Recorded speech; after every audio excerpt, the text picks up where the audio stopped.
আয়োজিত আজকের জেলা নগর সম্মেলনের সংগ্রামী সভাপতি, উপস্থিত ইসলামী আন্দোলন, ইসলামী ছাত্র আন্দোলন, ইসলামী যুব আন্দোলন বাংলাদেশ সিলেট জেলা মহানগরের সর্বস্তরের নেতৃবৃন্দ, আপনারা অবশ্যই জানেন আমাদের নেতা হযরত পীর সাহেব চরমনায় যে আশা এবং আকাঙ্ক্ষা নিয়ে ইসলামী যুব আন্দোলন প্রতিষ্ঠিত করেছিলেন।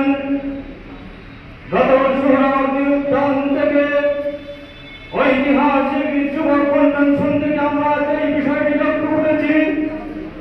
আমাদের নেতার যে স্বপ্ন ছিল, সেই স্বপ্ন বাংলাদেশের যুব সমাজ প্রায় 80% বাস্তবায়ন করে নিয়েছে। আগামী জাতীয় সংসদ নির্বাচনে সারা বাংলাদেশে যদি আমরা যুবকরা যদি বাংলাদেশের প্রত্যেকটি সেন্টারকে যদি আমরা পাহারা দিতে পারি, আগামী বাংলাদেশ হবে ইসলামের বাংলাদেশ ইনশাআল্লাহ।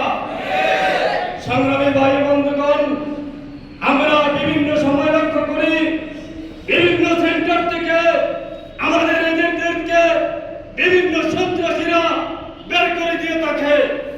আমরা এই নতুন বৈষম্যহীন বাংলাদেশে আজকের প্রোগ্রাম থেকে আমরা শপথ করব, আগামী দিনে যদি কোন লক্ষ্য সন্ত্রাসী মজার চালা দিয়ে উঠে ওই সমস্ত সন্ত্রাসীদেরকে আমরা কোন সেন্টার থেকে সুস্থভাবে তাদেরকে বিতাড়িত হতে দেব না ইনশাআল্লাহ।